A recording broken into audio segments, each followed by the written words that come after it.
Some of you guys asked how to take a tire off a split rim, and I've got this tire machine here. It's from Tractor Supply, but Harbor Freight is the same one, and I can never get the split rim tires off ever with this machine. Someone mentioned to squirt penetrating oil around the bead, which I did, and that worked pretty good, but these cords are just impossible to get off these split rims. I don't know why. But anyways, I ended up pressing it down with the bead breaker and then using a pry bar here a little bit, trying to hammer this down. And then I ended up taking wire clippers and I just clipped all the cords. And that's really the only way I can get this thing out. So now this side's freed up, and now I'm going to go around to the other side, and I'm going to have to do the same thing on the other side. It's really tough to do. And I hate doing these things. But this rim is trashed looking, and I'm going to use the electrolysis on it and see if we can get it good. So we're going to try to clip off these cords down here with the wire clippers, and that's about all we can do with this tire. I really don't like doing this. It's so hard to do. I'm going to turn this a little bit. I can't get the clippers in there. Ah, such a pain. You can also take a cutoff wheel and do that, but I don't really like taking the cutoff wheel through rubber. It makes a huge mess. There we go. Let's see. There's maybe 10 or 20 different cords that run through this bead, and once you clip them, it comes right out.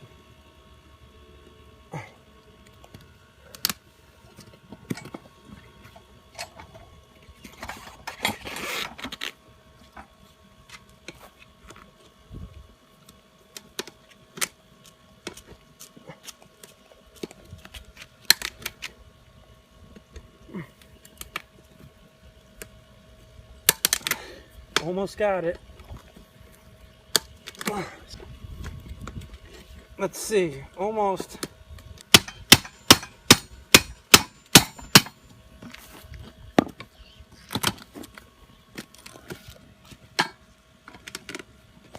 Okay, almost got it. A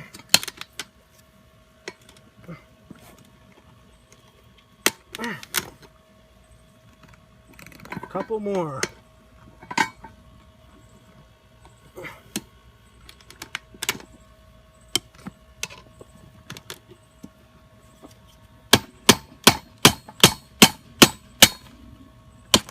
Got it.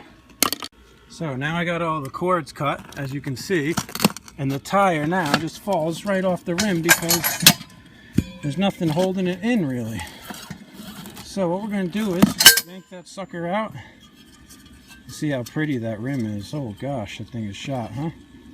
We'll throw it in the electrolysis. And here's the one from the other side, which is equally as crusty. And that one will go into the electrolysis tank as well. And this old Armstrong tire is for the scrapyard. See how dry rotted that edge is? Real bad. That tire is almost 30 years old probably. And it's done. And you see where I cut the cords. And that's about it. I ground two nice shiny spots on these rims here and bolted them together. And we're going to put it in the electrolysis tank. We're going to use this crusty brake rotor. I just ground a smooth spot on the top for the contact. And the other thing that I did is I ground somewhere on this wheel. Where the heck is it? Somewhere I ground a fresh spot here. Might have to grind another one if I can't find it. Oh, I did it in the wrong spot, but I made a fresh spot for the clamp to go on. I'm going to drop it right in here and we're going to do it. So stay tuned. Well, I got the wheels in the electrolysis here and you can see it bubbling already. It's pretty amazing. It's been in there about 30 seconds. And you already see the bubbles happening, which is great. And so, as usual, I'll leave it this way overnight. And if something's really rusty like this, maybe I'll leave it even more. But right now it's about 4 o'clock, and when I go to work tomorrow morning, I'll flip this around before I go to work, and then when I come home, hopefully it'll be ready to roll. But there's a lot of bubbles going on, And again, that's because there's so much rust here. And yeah, this should do it. So, looks good.